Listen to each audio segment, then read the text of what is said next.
Real-Time 1960s presents Evening Report, a complete roundup of today's news with Joe Rubenstein. Good evening. The First Lady leads a tour of the White House. Republicans want straight talk on Vietnam. John Glenn's orbital flight is postponed. President Kennedy backs the Boy Scouts. Stanley Kubrick courts controversy. And Cassius Clay makes his Madison Square Garden debut. Those are the headlines. The details after this message. Live it up, live it up, live it up, live it up, live it up. Live it up with a brand new Fairlane 500 Sports Coupe from Ford. Make the rounds, hear the sounds, spread your wings, think new things, grab the ring, have a fling, jazz it up and have fun. Live it up with a lively one from Ford. The lively new Fairlane 500 Sports Coupe with bucket seats, personal console is a lively new way to have a ball on a budget. Laugh it up, love it up, live it up with a lively one from Ford. At your Ford dealers April 6th, the liveliest place in town. An estimated 45 million viewers toured the White House this evening, with the First Lady leading the way. The televised tour gave the public its first look at the ongoing $2 million restoration and redecoration of the White House. In the program, Mrs. Kennedy gave correspondent Charles Collingwood her insights into the history and design of the White House. In the state dining room, Mrs. Kennedy pointed out a special inscription on the mantel. That's from the very first letter that was ever written from the White House. It was written by John Adams, the first president to live here, to his wife Abigail, when he'd only been here 2 days, November 2nd, 1800. And in it says, I pray heaven to bestow the best of blessings on this house and on all that shall hereafter inhabit it. May none but honest and wise men ever rule under this roof. It was Franklin Roosevelt who loved that prayer and had it put on the mantelpiece. Later in the tour, Mrs. Kennedy gave some background on the Treaty Room, also known as the Monroe Room. It was Lincoln's office and Johnson's cabinet room. Then when it was used as an upstairs sitting room, Mrs. Hoover had 3 pieces of Monroe's furniture copied in the 1920s that were in his law office. But if you notice the inscription on this mantelpiece, it says this room was first used for meetings of the cabinet during the administration of President Johnson, and continued to be so used until the year 1902. Here the Treaty of Peace with Spain was signed.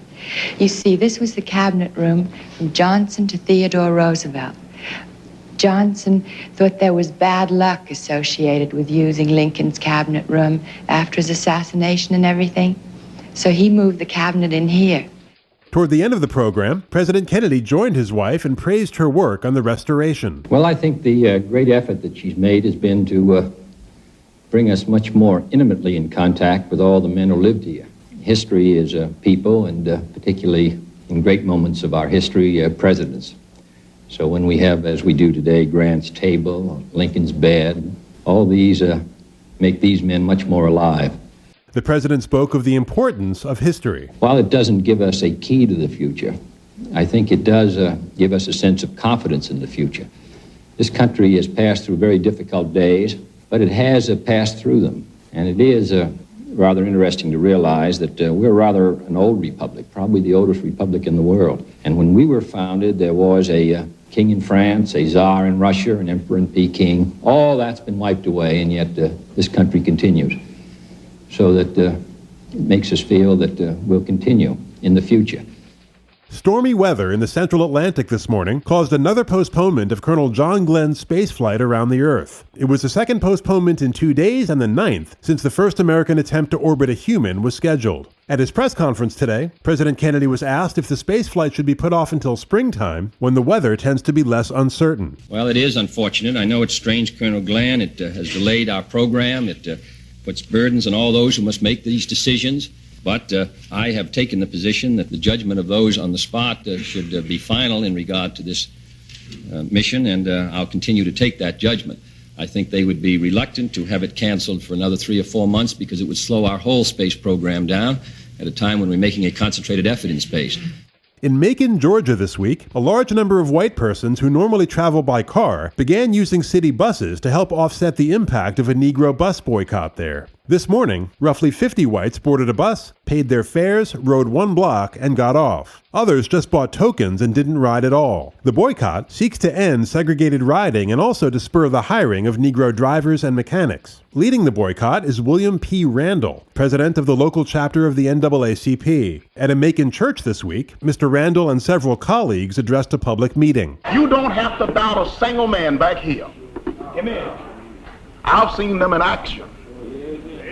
They cannot be intimidated. They cannot be browbeaten. And you just can't scare them. And I only pity those few who, for some excuse or for some reason, fail to join this crusade. But we're going to win it because it's right. We're going to win it because we're willing to fight. We're going to win it because God's on our side. I'll have more news for you after this message. If it's copper, brass, porcelain, or ceramic tile you want to keep shining, use Cameo Copper Cleaner. Dull film and spots disappear quickly, safely, milder for pretty hands, too. Use Cameo Copper Cleaner daily. Another Babbitt quality product. Here again, Joe Rubenstein. The Republican National Committee is calling on President Kennedy to make a full report to the American people on U.S. military involvement in South Vietnam. In its publication, Battle Line, the committee charged that Mr. Kennedy has been less than candid about the extent of our support for South Vietnam's conflict with the communist Viet Cong. The publication questioned if the U.S. was, quote, moving toward another Korea, which might embroil the entire Far East, unquote. At his press conference today, President Kennedy provided a brief history of our involvement in Vietnam. Way back in December 23rd, 1950, we signed a military assistance agreement with France and with Indochina, which at that time included Vietnam, Laos, and Cambodia. We also signed in December of 1951 an agreement directly with Vietnam. Now, in 1954, the Geneva Agreements were signed, and while we did not sign those agreements, nevertheless, Undersecretary Beadle Smith stated that he would view any renewal of the aggression in Vietnam in violation of the aforesaid agreements with grave concern and as seriously threatening international peace and security. So since that time, the United States has been assisting the government of Vietnam to maintain its independence. As you know, during the last 2 years, that war has increased. The attack on the government by the communist forces with assistance from the North became of greater and greater concern to the government of Vietnam and the government of the United States. The president of Vietnam asked us for additional assistance. We issued, as you remember, a white paper which detailed the support which the Viet Minh in the North were giving to this communist insurgent movement. And we have increased our assistance there. And we are supplying logistic assistance, transportation assistance, training. We discussed it with the leadership of the Republicans and Democrats when we met in early January and informed them of what we were doing in Vietnam. Mr. Rusk has discussed it with the House and the Senate Foreign Affairs Committee. Mr. McNamara has discussed it with the Armed Services Committee. There's a long history of our effort to prevent Vietnam from falling under the control of the communists. The president was asked about the possibility of sending American combat troops to South Vietnam. I think I've just indicated what our role is. We have increased our assistance. We have not sent combat troops there, though the training missions that we have there have been instructed, if they are fired upon, to, of course, fire back to protect themselves, but we have not sent combat troops in the generally understood sense of the word. We are attempting to prevent a communist takeover of Vietnam, which is in accordance with a policy which our government has followed for the last, certainly since 1954, and even before then, as I've indicated. So that I feel that we are being as frank as we can be. I think what I have said to you is a description of our activity there. Meanwhile, U.S. destroyer escorts will arrive at the coastal city of Da Nang this week to bolster the South Vietnamese Navy's patrol against communist infiltration by sea. This was revealed today as General Paul D. Harkins arrived in Saigon to take charge of the new U.S. Military Assistance Command there, which will control the rapidly expanding American intervention. Director Stanley Kubrick's film adaptation of Lolita, the controversial novel by Vladimir Nabokov, is set for a June release by MGM. The novel depicts a love affair between a middle-aged European intellectual and a 12-year-old American girl. Mr. Kubrick and James Harris, his production partner, have been assured by the National Legion of Decency that the film will not be condemned on the condition that no one under 18 will be admitted. The film version does not state the lovers' ages, but the roles are played by James Mason, 52, and 15-year-old Sue Lyon in her film debut. Miss Lyon was asked recently how she obtained the title role. Well, I had done some small television parts, and my agent sent me on an interview for the part to Mr. London, who was a casting director for Mr. Harris and Mr. Kubrick. And he liked me, and so he sent me up to see them. My mother had read the book, and we discussed the story. And she knew of their previous work.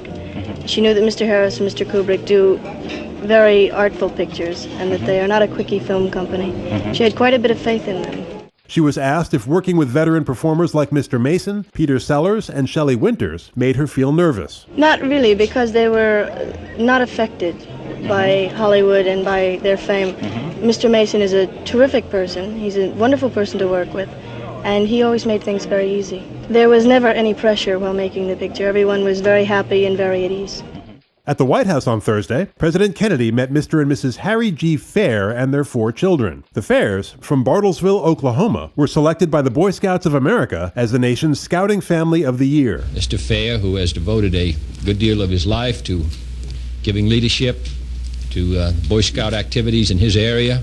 Mrs. Fair, who has been associated as a leader in the Scouting movement herself. Their son at the university, who is going through all the various chains of command and activity in the Scouts, their son who is going to, and their other boy here. So I think we've got a great American family, and I think they have typified what Scouting means to this country. More than 5 million young boys who are active in it, and girls. I strongly believe in Scouting. I think it's a source of great strength to us. I'm very appreciative to all the adults who give leadership, and I'm particularly glad that this year they are putting special emphasis on physical fitness as a important ingredient of our national strength. Following these remarks, President Kennedy received a retroactive mile swim card from 12-year-old Bill Fair.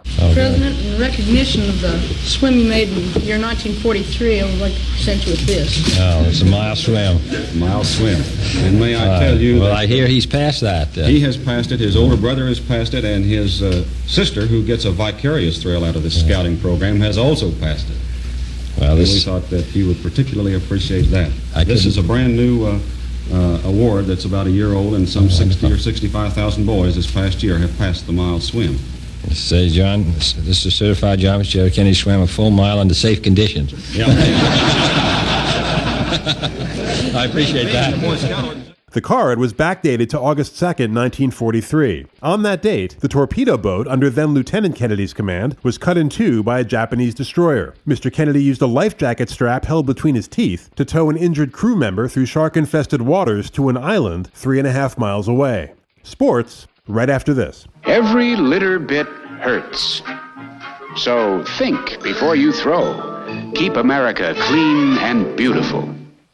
Cassius Clay, the self-proclaimed future heavyweight champion of the world, defeated 21-year-old Sonny Banks Saturday night in a nationally televised bout at Madison Square Garden. Just as Clay had predicted, the end came in the 4th round of the scheduled 10-round contest. However, Banks did record one notable achievement in round 1 when a left hook to the jaw sent Clay to the canvas. Clay, apparently unhurt by his first-ever knockdown, bounced up at the count of 2 and after the mandatory standing 8 count, took complete command of the fight with dazzling combinations thrown at the speed of a featherweight. In the second round, a left hook to the chin knocked Banks to the canvas. He too jumped up quickly, but the tide had turned as Clay proceeded to knock him all over the ring. At the end of the third, the ringside doctor told referee Ruby Goldstein to stop the bout if Banks showed any signs of weakness. Sure enough, when the 4th commenced, Banks had not recovered possession of his faculties or his legs, and Goldstein stopped the fight before Clay could resume his attack. Afterward, the undefeated Clay was asked about the first-round knockdown. Yes, that was my first time knockdown as a professional, and I had to get up to take care of things after that because it was rather embarrassing me on the floor, and as you know, I think that I'm the greatest, and I'm not supposed to be on the floor, so I had to get up and put him on out. With tonight's triumph, Clay's 11th, the 20-year-old fighter was able to keep pace with his own personal timetable, which he believes will carry him to a world title in 1963. And that, for this evening, completes our look at the latest news on this Wednesday, February 14th, 1962. Thank you for joining us, and have a great day tomorrow. This has been your Evening Report, a roundup of the latest news with Joe Rubenstein.